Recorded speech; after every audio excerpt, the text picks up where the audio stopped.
আসসালামু আলাইকুম। আমি মোহাম্মদ শাহজাহান ভুঁইয়া, দেশের বাড়ি কুমিল্লা।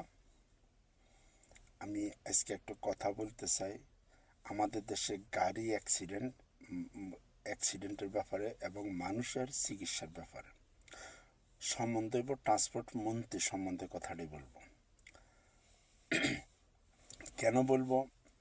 আমার যেহেতু অভিজ্ঞতা আছে এক্সপ্রেস সম্বন্ধে কথা কওয়ার জন্য, তাই আমি বলতে হয়। কারণ আল্লাহ সুবহানাহু ওয়ার্ডার টাকা পয়সা দিয়ে না হয়, একটা বল বুদ্ধি, এটাও অনেক রকমের সোয়াবে জাহিরি। এখন আমি বলতেছি, আমি একটা এক্সপ্রেস কোম্পানির এক্সপ্রেস মাস্টার। জাতিসংঘ থেকে বহুবার আমি বহু ডিপ্লোমা পাইছি এক্সপ্রেসের উপরে।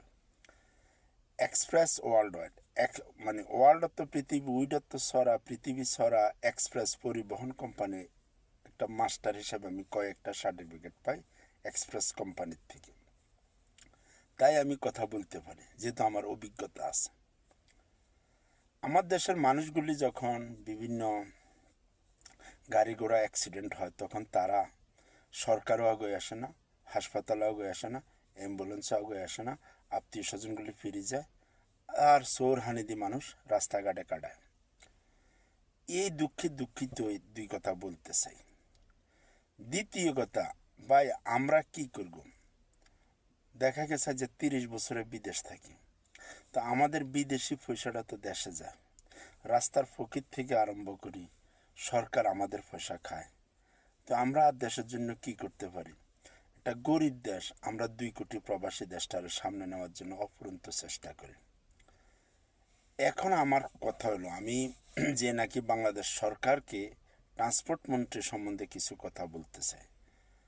বাংলাদেশ সরকারের কাছে আমার অনুরোধ, আপনি যে ট্রান্সপোর্ট মন্ত্রী রাখবেন তারে ল্যাংরা রাখবেন, তারে প্রথম সার্কিটে যাইবার আগে দিয়ে তার একটা ফা ভাঙিয়ে নেবেন, তাহলে সে বুঝবো ফায়ের ব্যথাটা কেমন। কারণ কিছু কিছু ডেভেলপ কান্ট্রিতে যারা মৃত্যুর রায় দেয় তাদের চোখগুলি কানা করে দেয়, মানে কানা আছে, কানায় তার ওই যে মৃত্যুর যে রায় দেয় তারা শো দেখে না, তাদেরকে সরকারি ইঞ্জেকশন দিয়ে কানা করে দেয়। ও আমাদের ট্রান্সপোর্ট মন্ত্রী তার ফাওড়া ভাঙ্গিয়ে লাইবেন, ফাওড়া ভাঙ্গি তারা 4 বছরের জন্য দায়িত্ব দিবেন, তখন সে মানুষের দুঃখ বুঝবো। এক। দ্বিতীয় কথা, আমি অনুরোধ করবো আপনার ট্রান্সপোর্ট মন্ত্রীরও বলে দিবেন, যেহেতু আমি প্রবাসী তারে গালি দিতাম পারি, যেহেতু আমি একটা এক্সপ্রেস কোম্পানি মাস্টার তারে গালি দিতাম পারি, তবে গালি দিলাম না, সবার ফ্যামিলি আছে। অনুরোধ করব তাকে বলবেন ইন্স্যুরেন্স করার জন্য গাড়ি এবং ফাব্রিকার। এক।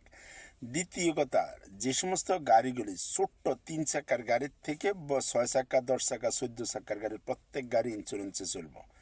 এবং যেগুলি পাবলিক ট্রান্সপোর্ট, এগুলি যেন ডিস্টেনশন, মানে প্রম থেকে ডিস্টিনেশন পর্যন্ত ইন্স্যুরেন্স করে, প্রতি সিটে 5 টাকা করে রেগুলার লাগাই দেয়।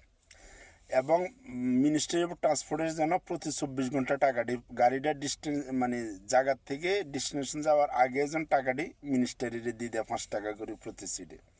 গাড়িটা রোডে ঘাটে অ্যাক্সিডেন্ট হলে দেখবেন যে হাজার হাজার মানে অ্যাম্বুলেন্স কোম্পানি, তারপর হসপিটাল কোম্পানি দাঁড়ায় থাকবো লোক নেওয়ার লাগে, কারণ পয়সা সরকার দিব। সামনে আর কিছু বললাম না, অনুরোধ করবো এই ব্যাপারে একটু চিন্তাধান্তা করেন। আমি আবারও একটু আইডিয়া দিই, বাংলাদেশে প্রায় 12 লাখ গাড়ি, প্রতি গাড়ি যদি বেশি 500 টাকা করে প্রতিদিন ট্রান্সপোর্ট কোম্পানির, ইন্স্যুরেন্স কোম্পানির কাছে পৌঁছাই দেয়, গাড়িটা সকালে পৌঁছানোর আগে প্রায় 1000 কোটি টাকা হয়ে যায় 24 ঘন্টায়। প্রতি ঘন্টা যদি 5টা লোক মারা যায়, বা 5টা না 10টা, প্রতি ঘন্টা পুরা বাংলাদেশে যদি 10টা লোক ক্ষতি হয়, অ্যাক্সিডেন্ট হয়, আপনার কাছে টিয়া আছে 1000 কোটি, খরচ হইতো না 20 কোটি, 10 কোটি, 5 কোটি। প্লিজ একটু সামনে নেন, যেন মানুষ উপকার পায়। সবাই আল্লাহ সবাই ভালো রাখা। খুদা হাফেজ ভাই।